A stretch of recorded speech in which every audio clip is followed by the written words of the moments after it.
Hello everyone, welcome to my blog. मैं हूं पूनम शर्मा, यानी कि आपकी यूनिक पूनम। तो मैं गांव से मुंबई आ चुकी हूं। ओवरऑल एक हफ्ते से ऊपर हो चुका है। और ऑफ कोर्स यहाँ आके तो अच्छा ही लगता है मुंबई में आके। इस ब्लॉग में मैं गांव का सारा एक्सपीरियंस आपसे शेयर करने वाली हूँ, क्योंकि ज़माने बाद एक्सपीरियंस शेयर करना, गांव जाना। सबसे पहले मुझे ये बताइए, मैं इस स्पेक्स लुक में कैसी लग रही हूँ? Comment down now. आप लोग कमेंट नहीं करते, देख के भाग जाते हैं ब्लॉग। मुझे हौसला कैसे मिलेगा? बट मैं मेरे सब्सक्राइबर्स की बहुत ही ज़्यादा थैंकफुल हूँ, क्योंकि उन्होंने 5 साल तक, जब मैंने 5 साल पहले ब्लॉग बंद कर दिया था, तभी भी मुझे अच्छी तरह याद है, मेरे 130 सब्सक्राइबर थे। और 5 साल बाद भी मेरे 130 सब्सक्राइबर ही थे जब मैंने स्टार्ट किया व्लॉगिंग। तो मैंने वही सोचा, इतने लॉयल सब्सक्राइबर मुझे कहाँ मिलेंगे। मैं उनको दिल से सल्यूट करती हूँ जिन्होंने मुझे अनसब्सक्राइब करके गए नहीं। अदरवाइज जनरली हम अनसब्सक्राइब करके चले जाते हैं, लेकिन जो भी मेरे लॉयल सब्सक्राइबर्स हैं उन्होंने मेरा साथ दिया। और 5 साल के बाद जो मुझे रिस्पॉन्स मिला है, mind blowing, it was mind blowing. क्योंकि मेरे सब्सक्राइबर 130 से अब 153 हो गए। और बहुत सारे लोग को मेरा व्लॉग पसंद है, जितने मेरे सब्सक्राइबर भी नहीं है उससे ज़्यादा मेरा व्यूज़ बढ़ा। तो मुझे इस बात की बहुत खुशी है, क्योंकि आजकल लोगों को गायब होने में, यूट्यूब से गायब होने में ज़्यादा टाइम नहीं लगता। इवन जिनके लाखों लाखों सब्सक्राइबर्स थे, उनको भी आजकल कोई देखता नहीं है। क्योंकि जब मैं 5 साल पहले जब मैंने व्लॉगिंग छोड़ा था, एक्चुअली मैंने 8 साल पहले व्लॉगिंग स्टार्ट की थी। तो 3 साल तक मैं एक्टिव थी, और वो भी ऐसा नहीं कि रेगुलर थी।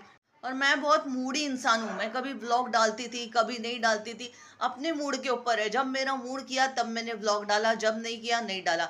मेरे लिए ऐसा कुछ कंपल्शन नहीं था कि डेली हर रोज़ एक व्लॉग आना चाहिए। तब तो शॉर्ट्स का ज़माना ही नहीं था, 5 साल पहले शॉर्ट्स था ही नहीं।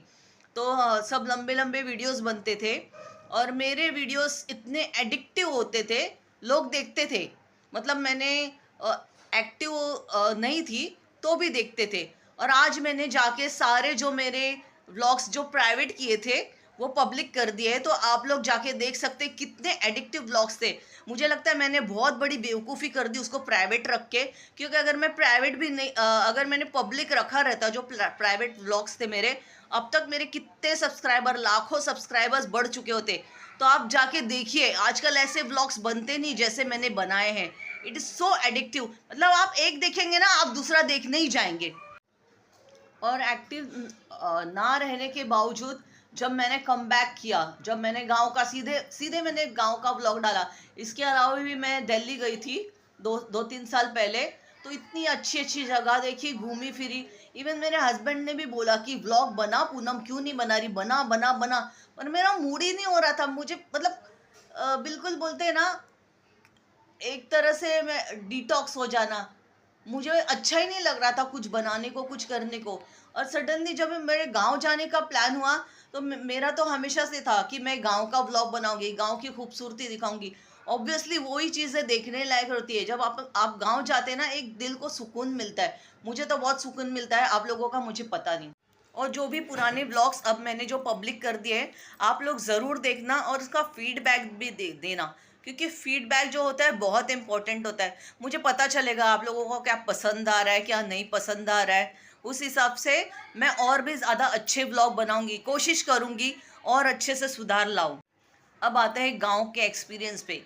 गांव जाके मुझे बहुत ही ज़्यादा अच्छा लगा। ये 10 दिन, मैं 10 दिन मैं गांव में रही, और जितना दिन रही ना, मुझे बहुत अच्छा लगा। भले मैंने गर्मी सही, क्योंकि लोग तो बोलते थे जो एसी में रहने वाले हैं उनको तो गर्मी सहन ही नहीं हो पाएगी। पर मैंने सारे तकलीफ़ें सही। मुझे दुनिया भर की घमौरी हो गई, अभी देखिए अब सब गायब हो गई है। दुनिया भर की घमौरी, सर खुजाता था, और इतना गर्मी में मतलब रह नहीं पाते थे, तो भी हम लोग रहे वहाँ पे। और वहाँ का स्ट्रीट फूड तो ज़बरदस्त था। वो तो मैंने आपको हर व्लॉग में दिखा चुकी हूँ मैं क्या क्या खाई। लेकिन अब अगली बार जब मैं जाऊँगी तो और अच्छे व्लॉग बनाऊँगी। और शायद अगले साल तक मैं दिल्ली भी जाऊँ, तो वहाँ का भी व्लॉग आपको पक्का मिलेगा। मैंने इस बार सोचा है कि मैं इनएक्टिव रहूँगी नहीं, और कुछ न कुछ आप लोगों के लिए एंटरटेनिंग तो लाते रहूँगी। और पता है क्या हुआ? हम लोग तहसील ऑफिस गए थे। मडियाओं की तहसील ऑफिस गए थे। वहां पे दीवार पे देखो क्या लिखा था। तो मैं ये सब देख के मेरी हंसी नहीं रोक पाई, और मैंने उसको फोटो, मतलब उसका फोटो निकाल लिया। तो गांव का वो लड़का हंस रहा था कि आपको ये निकालना भी ज़रूरी है। मैंने बोला मैं हर चीज़ निकालती हूँ। ऑल्दो मैं बचपन से बॉम्बे में रही हूँ, पूरी लाइफ मेरी बॉम्बे में ही गई है, लेकिन जब हम लोग गर्मियों की छुट्टियों में गांव जाते थे, मुझे बहुत अच्छा लगता था। और मुझे ये अच्छा लगता है कि गांव की लाइफ एक्सपीरियंस करो। जब हम गांव में जा रहे हैं तो जैसे गांव के लोग करते हैं, टोटली हम लोग बचपन से वैसे ही करते थे। तब तो हमारा जब बचपन में कच्चा घर था, तो हम लोग मिट्टी से घर लीपते थे, गोबर से घर लीपते थे, और चूल्हे पे खाना बनाते थे। चूल्हे पे तो लास्ट टाइम भी मैंने खाना बनाया था। तो वो कोई बड़ी बात नहीं है। लोगों को लगता है कि ये बहुत हाई फाई फैमिली से है, अच्छी फैमिली से है, तो ये सब ये काम नहीं कर पाएगी। लेकिन हम लोग ने बचपन से किया है, क्योंकि इंसान को ना हर हर हर तरह की लाइफ का एक्सपीरियंस होना बहुत ही ज़रूरी है, और आपको हर सिचुएशन में एडजस्ट होना बहुत ज़रूरी है, तब आप जीतते हैं। आपको ये घमंड बिल्कुल नहीं होना चाहिए कि हमारी इतनी अच्छी लाइफस्टाइल है, हम गांव में कैसे रहेंगे, हम गांव में कैसे एडजस्ट होंगे, हम गांव में कैसे नहीं जाएंगे। क्या पता आपको जिंदगी में कहाँ कहाँ ट्रैवल करना पड़े, कहाँ कहाँ जाना पड़े। तो उस हिसाब से आपकी जो तैयारी है वो पूरी होनी चाहिए। और मैं तो हर सिचुएशन के लिए रेडी रहती हूँ हमेशा। और गांव में जब जाती हूँ मैं कुछ ना कुछ नया सीख के आती हूँ। इलेक्ट्रिक रिक्शा अभी तक मुझे पता थी, वहां पे चल के पता चला कि उसे टोटो भी बोलते हैं। मैं लिए टोटो क्या होता है, मैं मेरी आदत है, मैं शर्माती नहीं, कोई भी कुछ भी पूछने में कभी भी किसी से शर्माती नहीं। अगर मुझे कुछ नहीं पता है तो मैं पूछ लेती हूँ। तो मैं वही बोली टोटो क्या होता है, तो उन लोगों ने बोला वो जो रिक्शा होती है ना इलेक्ट्रिक, वो होती है। फिर इसके बाद जब ट्रांसफार्मर जल गया था, तो वो लोग ट्रांसफार्मर लगाने के बाद शायद मैच्योर होने के लिए कुछ अंदर कुछ ये प्रोसेस होता है, तो वो लोग बोल रहे थे दो एक दिन में ट्रांसफार्मर पक जाएगा। मैंने क्या ट्रांसफार्मर पक जाएगा, मतलब तुम लोग क्या खाने वाले हो क्या, ट्रांसफार्मर ट्रांसफार्मर पकता कैसे। तो बोले नहीं नहीं, यहाँ यहाँ की लैंग्वेज है ऐसा। बोले अच्छा अच्छा।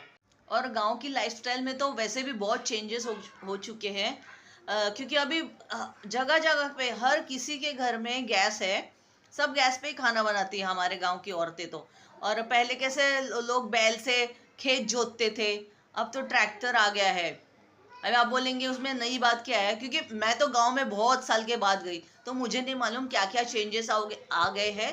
तो इस बार मैंने वो चेंजेस नोटिस किए, क्योंकि आज से 10 साल पहले भी हम लोग गांव में जाते थे तो ऑलमोस्ट हर औरतें मतलब सारी औरतें चूल्हे पे ही खाना बनाती थी।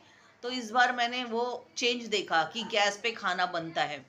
अब तो कुएं तो गांव में ऑलमोस्ट ना के बराबर हैं। हम लोग ने सिर्फ एक दो जगह पे कुआं देखा, उसमें भी पानी था। अभी कुओं से कोई पानी नहीं लेता, सबके घर में नल है, और सब लोग टुल्लू लगा के बैठे हैं, तो हार्डली दिखता है कहीं पे भी कुआं। और आम तो गांव में बहुत सस्ते मिल रहे थे। आम 100 रुपए का 4 किलो मिल रहा था, यहाँ पे 100 रुपए में सिर्फ 2 किलो ही मिल रहा है। और इस बार मेरे बच्चों को भी मैं गांव लेके जाना चाहती थी, पर वो लोग अपने अपने बिजी शेड्यूल की वजह से आ नहीं पाए, तो हम दोनों हस्बैंड वाइफ को ही जाना पड़ा। बट ओवरऑल ये एक्सपीरियंस बहुत ही अच्छा था। So guys, all my blogs are open now, you can go and watch all my blogs. जितने भी सारे प्राइवेट वीडियोस थे मैंने सब पब्लिक कर दिए हैं। मेरे जितने भी ब्लॉग्स थे बहुत ही एडिक्टिव थे, मतलब आप लोग एक दो देख के तो जाएंगे नहीं, आप सारे ब्लॉग्स देखना चाहेंगे, इसलिए सारे पब्लिक कर दिए हैं। तो एन्जॉय माई ब्लॉग्स। तो ये एक छोटा सा ही शॉर्ट ब्लॉग था गांव के एक्सपीरियंस के ऊपर। अगली बार मैं अच्छा और ब्लॉग लेके आऊँगी, आप लोग ज़रूर देखिएगा। Thank you, tata, bye bye, sayonara.